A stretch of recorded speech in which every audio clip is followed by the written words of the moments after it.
اسی لیے امام احمد رضا کامل شخصیت ہے، جس میں مدرسہ بھی ہے، جس میں خانقاہ بھی ہے، جس میں شریعت بھی ہے، جس میں طریقت بھی ہے، جس میں سختی بھی ہے، جس میں نرمی بھی ہے، جس میں جمال بھی ہے، جس میں جلال بھی ہے۔ میں آسان کر دوں، اپنوں کے لیے حضرت ابو بکر کے نرم کردار کا نام احمد رضا ہے، اور دین کے دشمنوں کے لیے حیدر کرار کی ذوالفقار کا نام احمد رضا ہے۔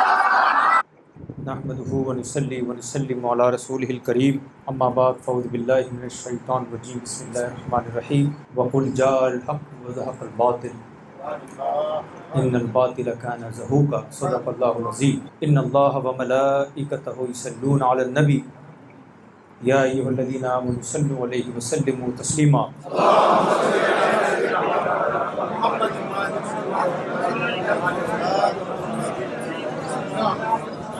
معزز علماء کرام، سادات کرام اور یہاں جمع ہوئی سنی عوام،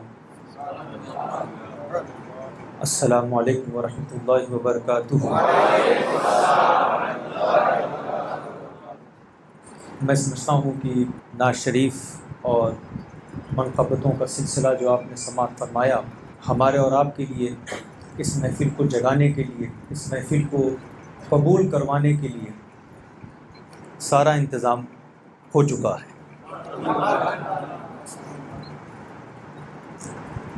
میں ڈائریکٹلی اپنی گفتگو کی طرف جانا چاہتا ہوں۔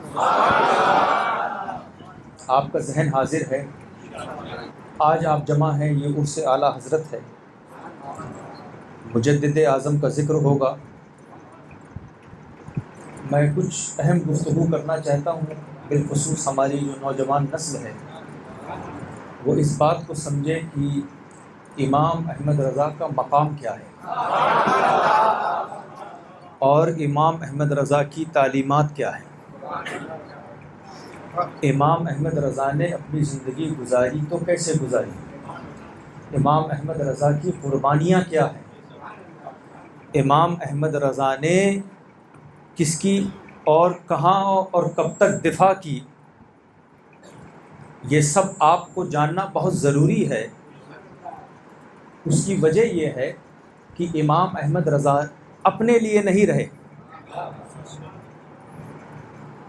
ہر بندہ کہیں نہ کہیں اپنے لیے جیتا ہے، اپنے لیے کرتا ہے، اپنے لیے لکھتا ہے، اپنے لیے بولتا ہے، لیکن امام احمد رضا کا مقام یہ تھا کہ اپنے لیے کچھ نہیں، جو کچھ لکھا، جو کچھ بولا، جو کچھ کہا، جو کچھ انہوں نے کتاب کی شکل میں دیا یا جو کچھ یہاں چھوڑا، سب کچھ مصطفیٰ کے لیے۔ اسی لیے یاد رکھیے، جس آیت کریمہ کی تلاوت کا میں نے شرف حاصل کیا، مشہور آیت ہے، یا رسول اللہ فرما دیجئے، حق آ گیا،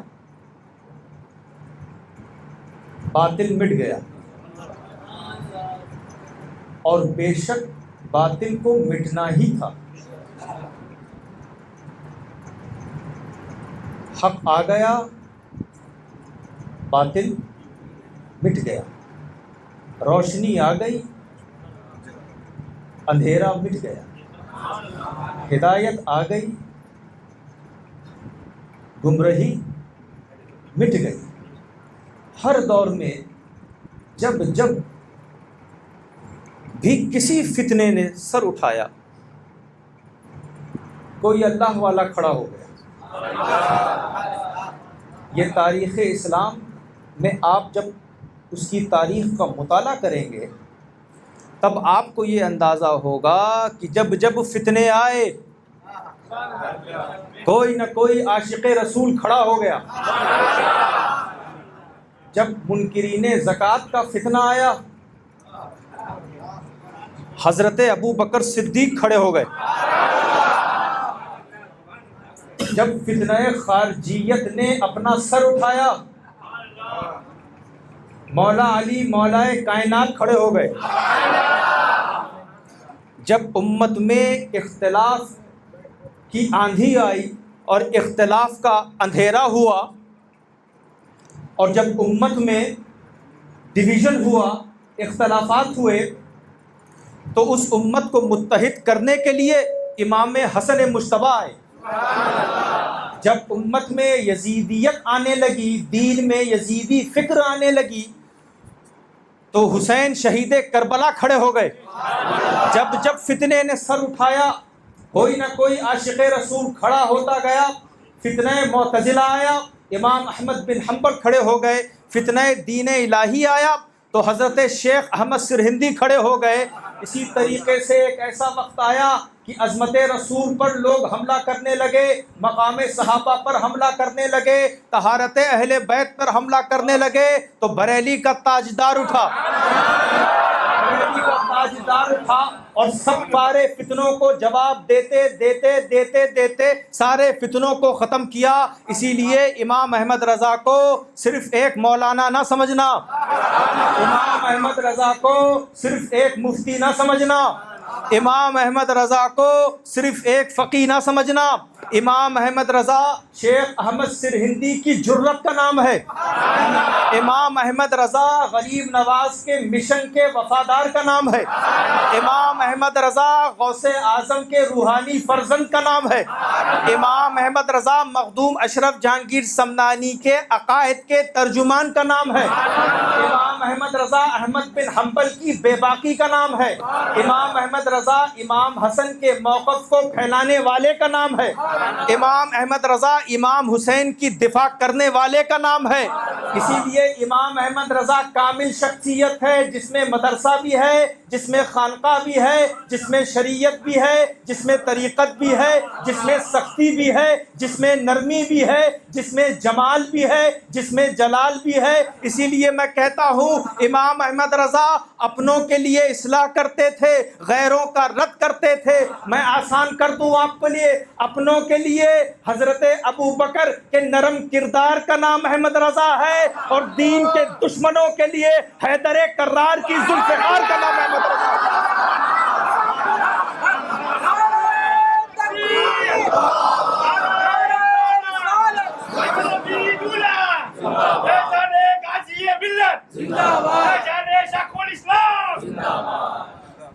غیروں کے لیے حیدر کرار کی ذوالفقار کا نام امام احمد رضا۔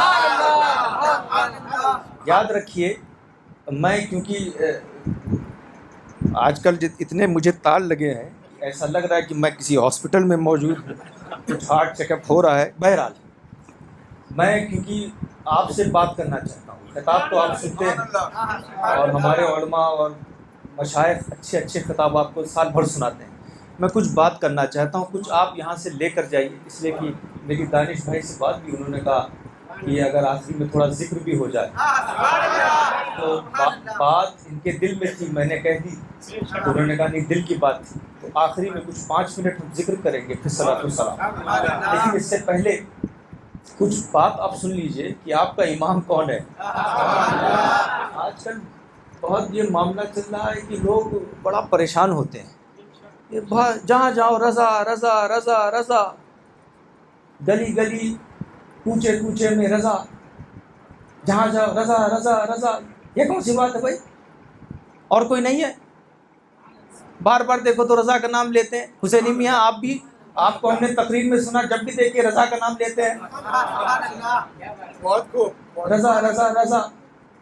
آپ کو کیا پریشانی ہے؟ سوال یہ، آپ کو کیا پریشانی ہے امام احمد رضا سے، ان کے ذکر سے؟ آپ کو کیا پریشانی ہے؟ کہا نہیں آپ بہت ذکر کرتے ہیں۔ کہا اس لیے کرتے ہیں کہ کام بھی انہوں نے کیا۔ اگر آپ چاہتے ہیں آپ کا ذکر ہو تو آپ بھی کام کریے، کام کرنا نہیں ہے۔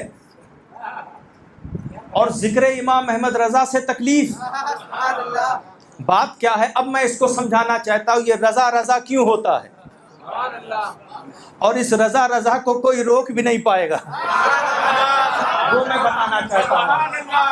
یہ رضا رضا کیوں ہوتا ہے اور اس رضا رضا کو آپ روک نہیں پائیں گے۔ جو لوگ اس بات پر اعتراض کرتے ہیں یہ رضا رضا کیوں ہے، تو میں ان کو بتانا چاہتا ہوں بات کیا ہے۔ کوئی شے جب ہوتی ہے، کوئی شے جب موجود ہے، وجود میں ہے، تو اس شے کو نہ دیکھو یہ شے کیوں، یہ سوال نہیں، یہ شے کیسے ہے۔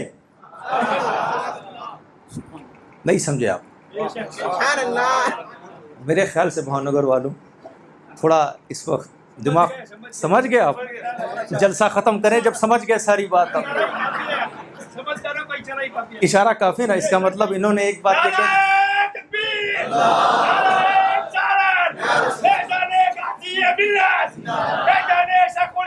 اب آپ سنیے، کوئی شے جو موجود ہے وہ کیسے ہے، اس کی بنیاد کیا ہے؟ اب یہ رضا رضا ہے تو کیوں ہے، کیسے ہے؟ کسی نے کہا میں بہت پریشان ہوتا ہوں، کیوں باہر جاتا ہوں ہر جگہ سورج کی روشنی، مشرق میں جاؤں روشنی، مغرب میں جاؤ روشنی، جنوب میں جاؤں شمال میں جاؤں روشنی. تو کسی اللہ والے نے کہا اس میں روشنی کا کچھ نہیں ہے، روشنی سے کیا اختلاف؟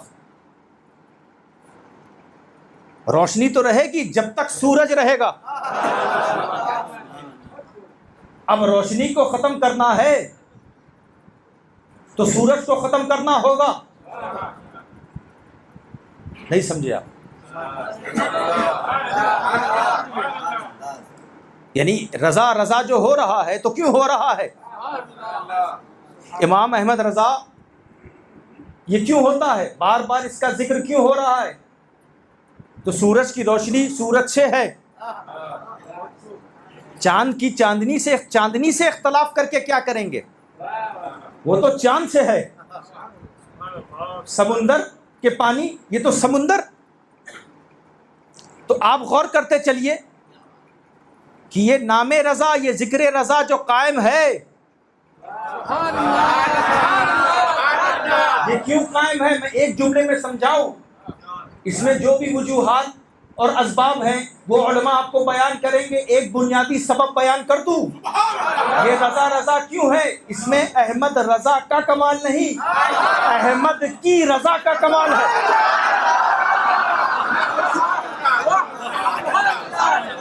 ایک قطرہ جب سمندر میں اپنے آپ کو فنا کر دے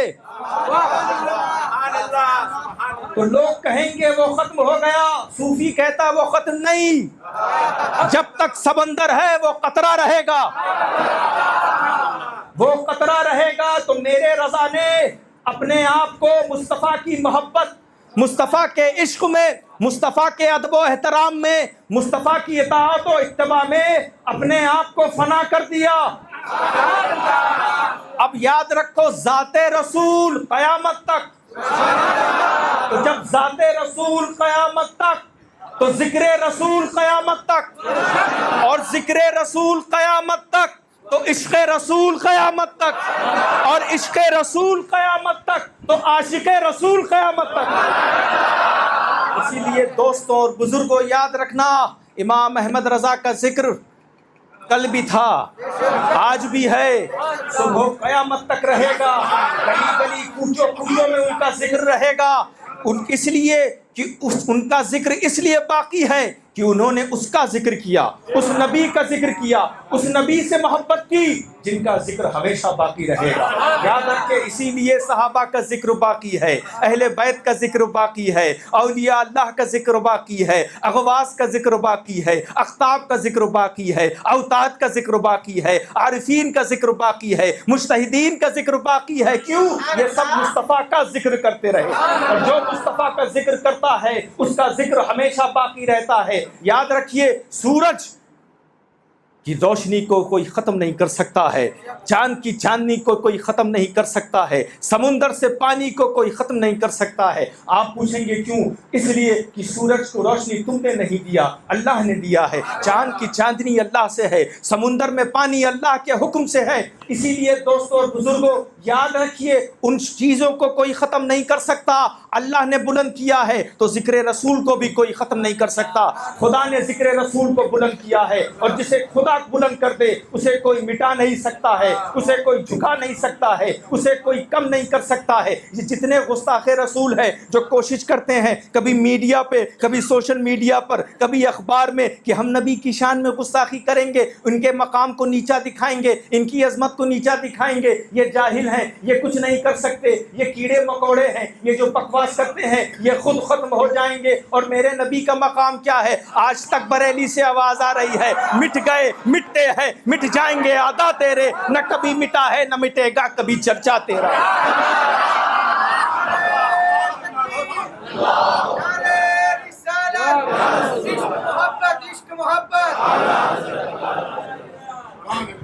امام احمد رضا کی پہلی تعلیم کیا تھی؟ یہ آپ کو لے کر جانا ہے۔ کیا پہلی آپ مجھے بتائیے، آپ کا کیا مطالعہ کہتا ہے؟ میں یہاں کی عوام سے پوچھتا ہوں کہ اعلیٰ حضرت کا ذکر آپ کچھ لوگ 20 سالوں سے سن رہے ہیں، کچھ لوگ 30 سالوں سے، 40 سالوں سے، 50 سالوں سے۔ اعلیٰ حضرت کی زندگی کی بنیادی تعلیم کیا ہے؟ اہل بیت کی محبت، اہل بیت کی محبت، عشق رسول۔ مرکزی تعلیم جو ہے وہ محبت رسول، اسی محبت کے ارد گرد سب کی محبتیں ہیں۔ اگر ان سے محبت ہے تو سب سے محبت ہے، اور اگر سب سے محبت ہے اور ان سے نہیں تو ساری محبتیں منہ پہ ماری جائیں گی۔ تو ان اعلیٰ حضرت کی تعلیم کیا ہے؟ محبت رسول۔ اب آئیے اس محبت پہ 2-3 مثال، اس لیے کہ اعلیٰ حضرت کو خراج عقیدت پیش کرنا ہے تو ان کی تعلیم کو فروغ دو۔ محبت اور ہے، محبت رسول اور ہے۔ ایک صاحب نے کہا میں اپنے پیر سے بہت محبت کرتا ہوں۔ میں نے پیر صاحب سے پوچھا اچھا؟ بولے میرا مرید مجھ سے بہت محبت کرتا ہے، کیوں؟ میری بڑی تعریف کرتا ہے۔ زبان سے تعریف کرنا یہ محبت کی دلیل ہے کہ نہیں؟ صوفیہ کرام فرماتے ہیں ہاں دنیاوی محبت میں چلے گا، کوئی زبان سے محبت کرے، لیکن ابھی طے نہ کرنا محبت ہے کہ نہیں۔ کیا پتہ جب تم کو ضرورت ہو، تمہارے مشن کو، تمہارے گھر کو، تمہاری بیماری میں، تمہاری تکلیفوں میں تم کو ضرورت ہو، تو وہ زبان سے تعریف کرنے والا نہ دکھے۔ ایک پیر صاحب جا رہے تھے اور دائیں بائیں ان کے مریدین تھے، 2 مرید، دونوں کو خلافت چاہیے تھی، تو دائیں سے بھی تعریف ہو رہی تھی بائیں سے بھی تعریف ہو رہی تھی۔ وہ کہے آپ جمیل ہیں، دوسرا کہے آپ حسین ہیں، وہ کہیں آپ عالم ہیں، دوسرا کہے آپ عارف ہیں۔ اتنے میں دیکھا پولیس کی گاڑی آ رہی، پیر صاحب آگے بڑھے، کیا بات ہے، آگے بڑھتے بڑھتے دیکھا پولیس پیر صاحب ہی کے پاس آ رہا، تو ان کو خیال آیا دائیں بائیں مریدیوں کو پوچھو جو خلافت چاہتے ہیں، پوچھ لوں کہاں ہے، تو دائیں بائیں دیکھا دونوں غائب۔ تو یہ محبت نہیں، زبان سے بھی محبت ہو، عمل سے بھی محبت ہے، لیکن یہ بھی محبت کامل نہیں، اس لیے کہ کچھ لوگ زبان سے محبت کرتے ہیں، زبان سے تعریف کرتے ہیں، عمل سے تعریف کرتے ہیں، لیکن دل کا حال کچھ اور ہے۔ تو صوفیہ اکرام فرماتے ہیں کہ جب زبان کے ذریعے تعریف یعنی زبانی محبت، عملی محبت اور قلبی محبت جب یہ جمع ہوتی ہیں تو محبت رسول کی ابتدا ہوتی ہے۔ جب زبان یعنی قول، فعل اور قلب جمع ہو جائیں جس کی محبت میں، زبان سے بھی تعریف ہو، عمل سے ان کی سنت ہو، دل میں ان کی محبت ہو، یہ محبت رسول کی کیا ہوتی ہے؟ ابتدا ہوتی ہے۔ اور یہ ہمیں کس نے سکھایا؟ یہ سکھایا صدیق اکبر نے غار ثور میں، ہجرت کی رات، یا رسول اللہ مجھے اجازت دیں پہلے غار میں میں جاؤں، اس لیے کہ اگر کوئی نقصان دینے والی شے ہے تو نقصان ابو بکر کو ہو، آپ کو نہ ہو۔ صوفیہ کرام فرماتے ہیں یہ زبانی محبت کی مثال ہے۔ پھر جتنا بھی چھید تھا اپنا کپڑا پھاڑ پھاڑ کر اس چھید میں ڈالا، ایک چھید باقی تھا اپنا پیر ڈال دیا۔ صوفیہ کرام فرماتے ہیں یہ عملی محبت کی مثال، اور سانپ ڈستا رہا لیکن رسول کی محبت، رسول کے ادب و احترام میں خاموش رہے، یہ قلبی محبت کی مثال۔ یہ قلبی محبت کی مثال ہے. اب آپ غور کرتے رہیے کہ کسی نے پوچھا عالم خیال میں، کسی نے پوچھ لیا اے ابو بکر صدیق، سانپ تو ڈس رہا تھا، تو یہ تو تکلیف دہ بات ہے، سانپ ڈسے آپ کو تکلیف نہ ہو. تو جواب آیا کیسی تکلیف؟ اتنی ہی تکلیف جتنی مصر کی عورتوں کو تھی. ان کے پاس حسن یوسف تھا، میرے پاس حسن امام یوسف ہے. کسی نے کہا ابو بکر، عالم خیال میں پوچھا ہے ابو بکر سانپ زہریلا ہوتا ہے؟ جواب آیا ہاں زہریلا ہوتا ہے، لیکن میرے پاس وہ ہے جن کے پاس ایسی زبان ہے، اس زبان میں ایسا لعاب ہے، اس لعاب کو لگا لو ہر درد کی دوا ہے. کسی نے پوچھا اگر گھر پہ ہوتے تو آرام میں ہوتے، گھر پہ ہوتے تو بسترے پہ ہوتے، گھر پہ ہوتے تو تکلیف نہ ہوتی. تو حضرت ابو بکر کو جو کہنا تھا، عالم خیال کی بات کر رہا ہوں، یعنی جو جواب وہ دے رہے ہیں اسے امام احمد رضا نے اپنی شاعری میں یہ بیان کیا کہ تم درد کی بات کرتے ہو، جان ہے عشق مصطفیٰ روز کرے فضو خدا، جس کو ہو درد کا مزہ نازے دوا اٹھائے تو. اسی لیے محبت رسول یہ بنیاد ہے. اچھا، اس میں حضرت باعزید بستامی سید صاحب محبت کا بڑا پیارا مفہوم بیان کرتے ہیں. وہ کہتے ہیں محبت کیا؟ المحبت استقلال الکثیر من نفسک و استکثار القلیل من حبیبک. دیکھیں بھاؤ نگر والے اس بات کو سمجھیں گے کہ نہیں. وہ فرماتے ہیں، بڑی صوفیانہ گفتگو کرتے ہیں، کہتے ہیں محبت کیا ہے؟ محبت یہ ہے کہ اپنے زیادہ کو کم سمجھنا اور محبوب کے بظاہر کم کو زیادہ سمجھنا. یعنی اپنے کثیر کو قلیل سمجھنا اور محبوب کے بظاہر قلیل کو کثیر سمجھنا.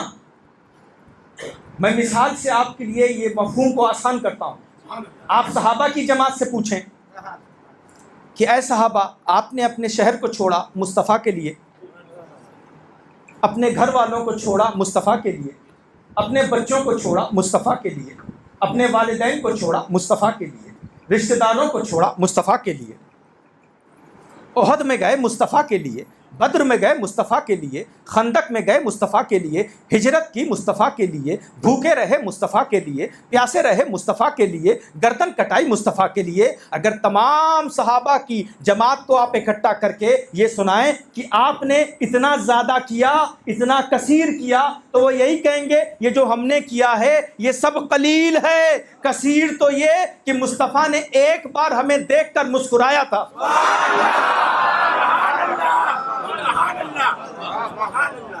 آپ جناب امام حسین سے پوچھئے کہ اے حسین شہید کربلا، آپ کے بھائیوں کو شہید کیا گیا، آپ کھڑے رہے مصطفیٰ کے دین کے لیے، بچوں کو شہید کیا گیا، مصطفیٰ کے لیے کھڑے رہے، بھوکے رہے پیاسے رہے، مصطفیٰ کے دین کے لیے کھڑے رہے، خیموں کو جلایا گیا، مصطفیٰ کے دین کے لیے کھڑے رہے، آپ نے اتنا کچھ کیا، اتنا کثیر. تو وہ یہ کہیں گے یہ کچھ کثیر نہیں، یہ سب قلیل ہے. کثیر تو یہ کہ مصطفیٰ نے ہمیں گود لے کر چوما تھا.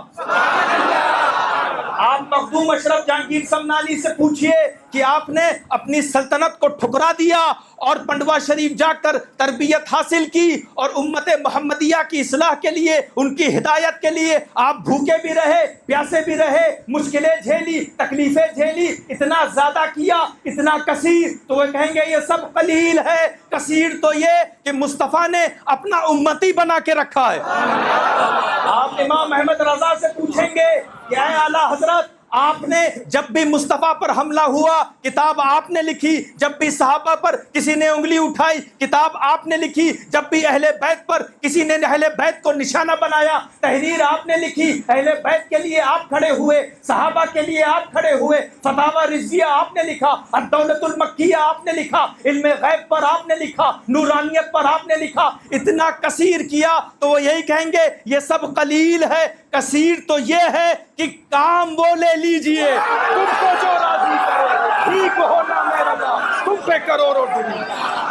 نعرہ تکبیر، نعرہ رسالت، حضور حسین میاں قبلہ، شہزادہ حضور شیخ طریقت، نعرہ تکبیر، نعرہ رسالت۔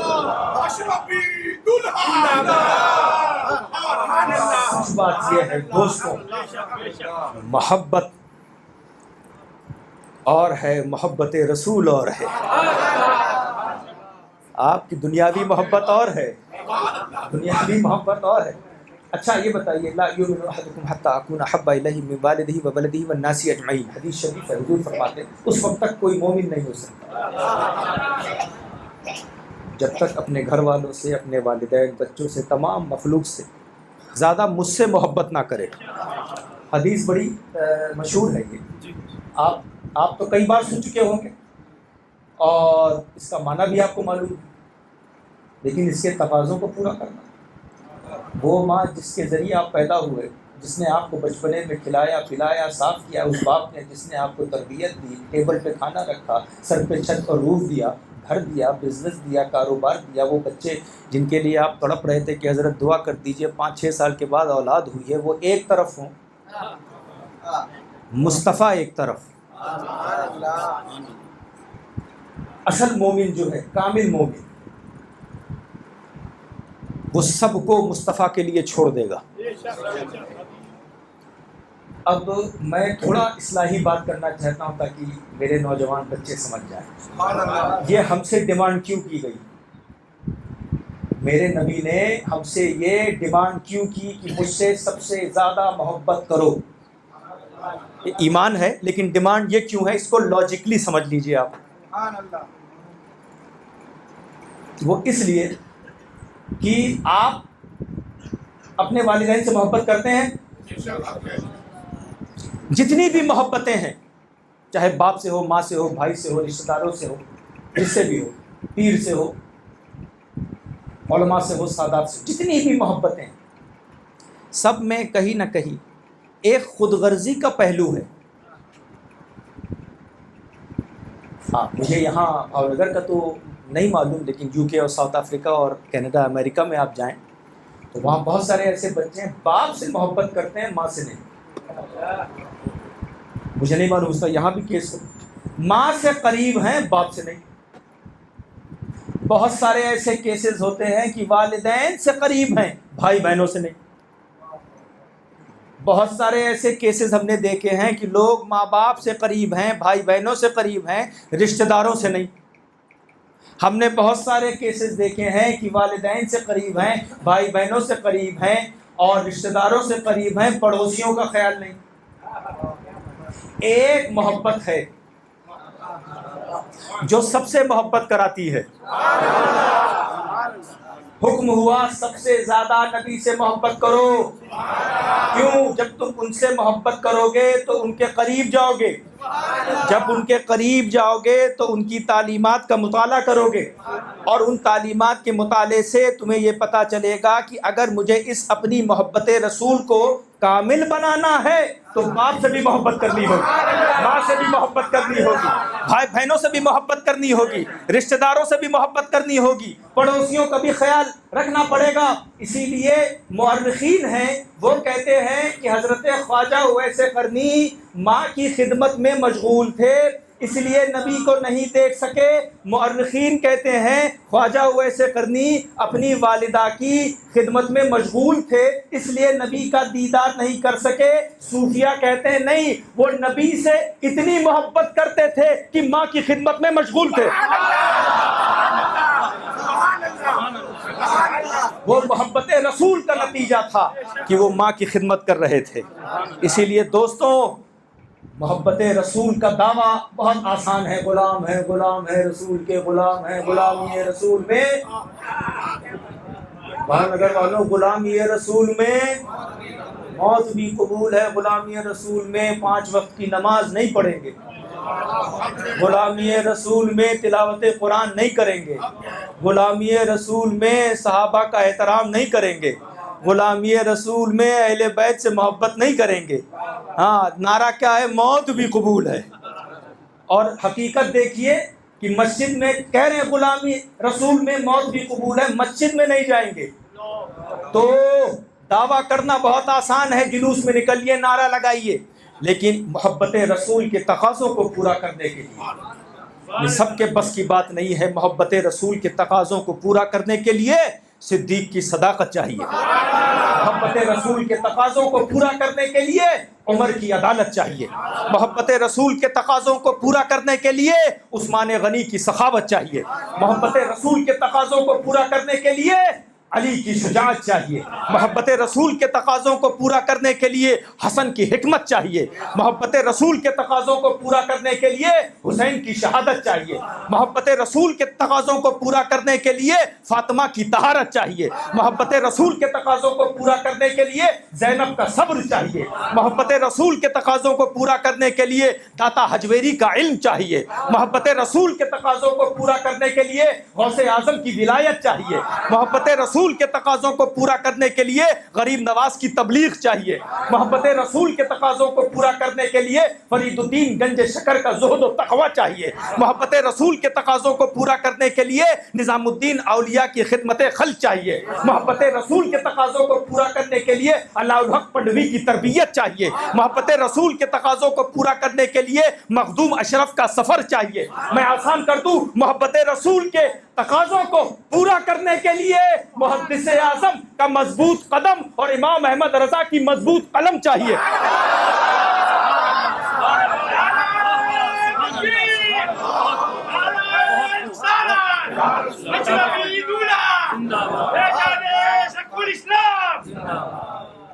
حضرات، پہلی تعلیم محبت رسول، یہ ہے تو سب کچھ ہے۔ یہ امام احمد رضا کا مقام میں بیان کر رہا ہوں آپ سے۔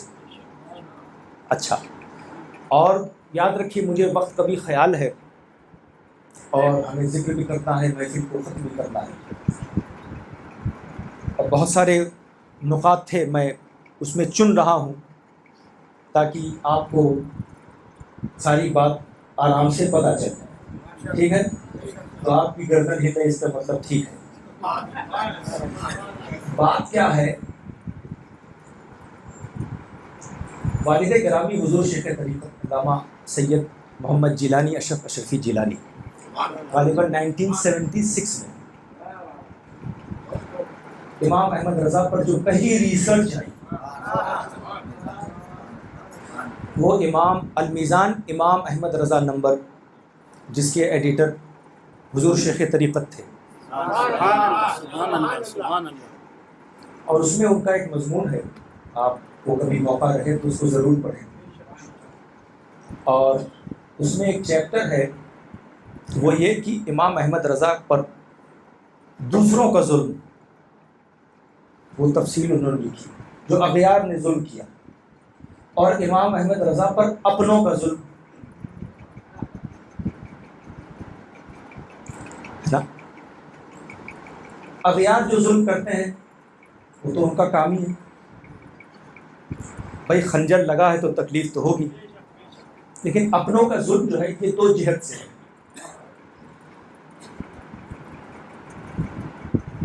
ایک وہ طبقہ ہماری کمیونٹی میں آ گیا ہے کہ جو امام احمد رضا کا مقام ہے اس کا اعتراف نہیں کرتا، یہ بھی ظلم ہے ان پر۔ جو جس کا مقام ہے وہ اسے دینا چاہیے، اور یہی زندگی امام احمد رضا کی تھی۔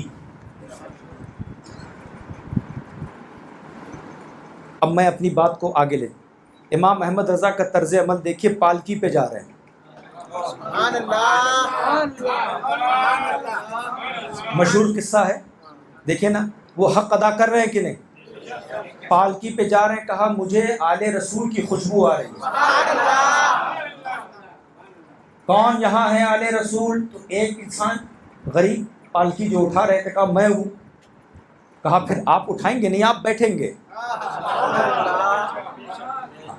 آپ جب آل رسول ہیں تو آپ اٹھائیں گے نہیں، آپ بیٹھیں گے. اٹھاؤں گا میں،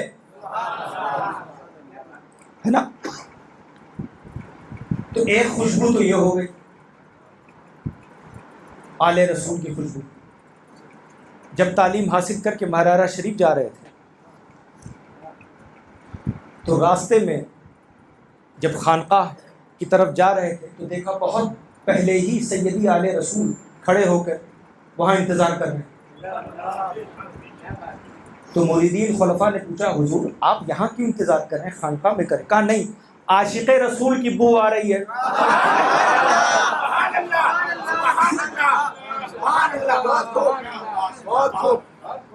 اب اس سے کیا پتہ چلا؟ دونوں ایک دوسرے کا حق ادا کر رہے ہیں. عاشق رسول وہی جو آل رسول کا حق ادا کرے، اور آل رسول وہی جو عاشق رسول کا حق ادا کرے. اب ایک صاحب نے کہا بھائی مجھے کسی کی خوشبو نہیں آتی. تو اب جب کسی کی خوشبو نہیں آتی تو اسے نزلہ اور زکام کہتے ہیں. آپ کو خطرناک وائرل ہو گیا ہے نا، ورنہ خوشبو تو آتی ہے. جب جسم بیمار ہو، جب جسم بیمار، جسم خراب ہو تو پھول کی خوشبو نہیں آتی. جب دل خراب ہو تو آل رسول کی خوشبو نہیں آتی، اور جب تربیت خراب ہو تو عاشق رسول کی خوشبو نہیں آتی.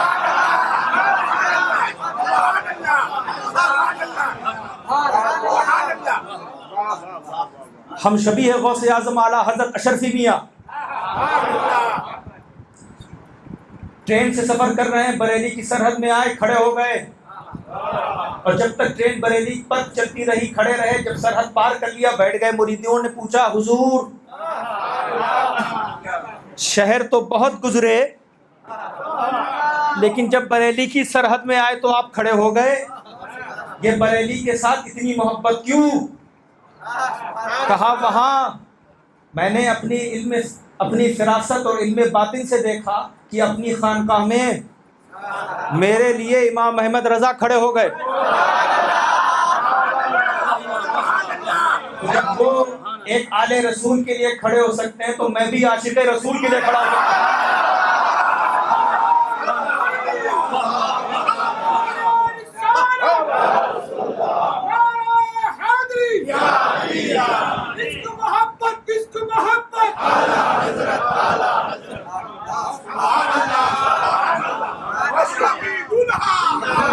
ایک مثال اور دے دوں میں. 1970s 80s میں گجرات میں رہنے والے مخدوم صاحب کے ایک شہزادے شیخ الاسلام والمسلمین برطانیہ کی سرزمین پہ جاتے ہیں، عقائد اہل سنت کو فروغ دیتے ہیں، تعلیمات اعلیٰ حضرت کو عام کرتے ہیں. اب اس وقت سلسلہ چلا کہ مسجدیں بنائی جائیں، تو اس وقت ایک ہی سینئر مفتی عالم شیخ الاسلام، لوگوں نے کہا علماء نے کہ سنگ بنیاد آپ رکھیں گے. تو حضور شیخ الاسلام حضرت مدنی میاں صاحب سنگ بنیاد رکھنے گئے. تو لوگوں نے پوچھا جب سنگ بنیاد رکھ دی ہے مسجد کی تو نام بھی بتا دیجئے.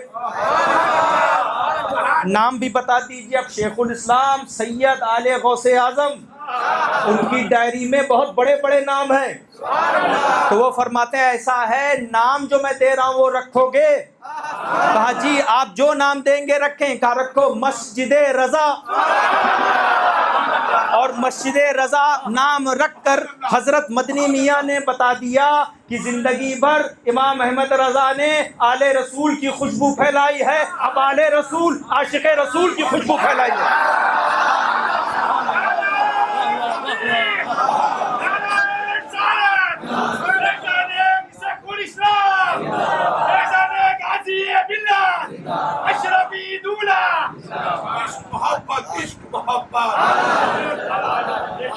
تھوڑا اور آگے چلو.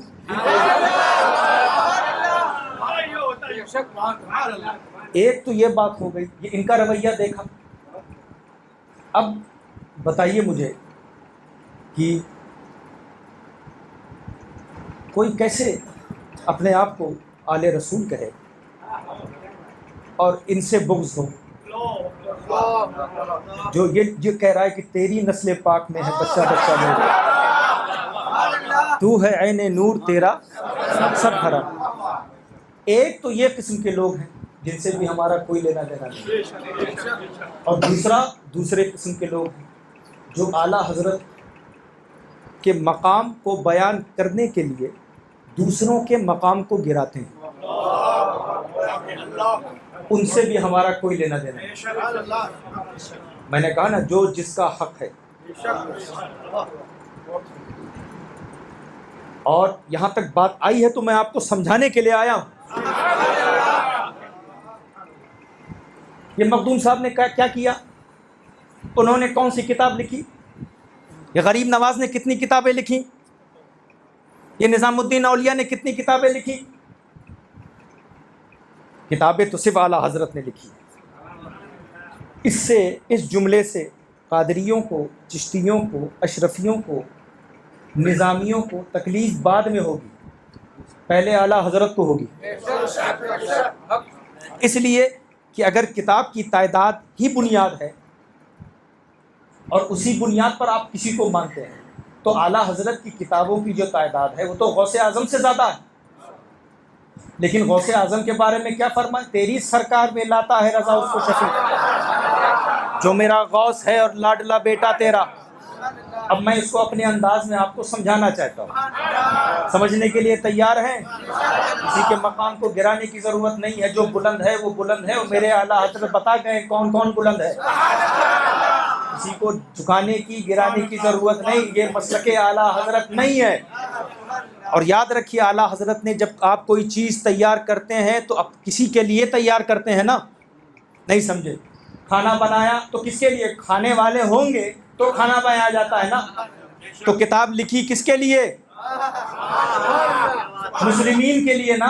تو اعلیٰ حضرت نے جتنی کتابیں لکھی بر صغیر کے مسلمین کے لیے لکھی، یہ مسلمین پڑھیں گے۔ تو اعلیٰ حضرت نے کتاب مسلمانوں کے لیے لکھی، ان مسلمانوں کو مسلمان بنایا کس نے ہے؟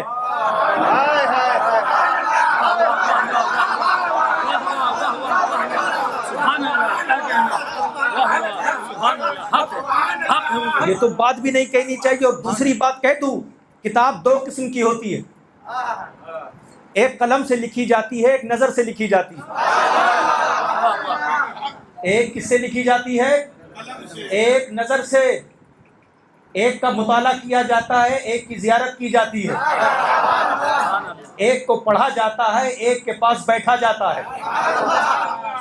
اور دوسری بات یہ کہ ایک کو پڑھا جاتا ہے، ایک کو پیا جاتا ہے۔ تو آپ غور کرتے چلیے، کس نے کہا غریب نواز نے کتاب نہیں لکھی؟ اب اپنے انداز میں سمجھانا چاہتا ہوں، کس نے کہا میرے معین الدین چشتی نے کتاب نہیں لکھی؟ جب غریب نواز نے کتاب جلوت لکھی، اس کتاب جلوت کا نام قطب الدین بختیار کاکی ہے۔ جب میرے غریب نواز نے کتاب خلوت لکھی، اس کتاب خلوت کا نام حمید الدین ناگوری ہے۔ جب میرے غریب نواز نے کتاب زہد و تقوی لکھا، اس کتاب زہد و تقوی کا نام بابا فرید الدین گنج شکر ہے۔ جب میرے غریب نواز نے کتاب خدمت خلق لکھی، اس کتاب خدمت خلق کا نام نظام الدین اولیاء ہے۔ جب میرے غریب نواز نے کتاب ترک دنیا لکھی تو اس کتاب ترک دنیا کا نام مخدوم اشرف ہے۔ جب میرے غریب نواز نے کتاب محبت رسول لکھی تو اس کتاب محبت رسول کا نام امام احمد رضا ہے۔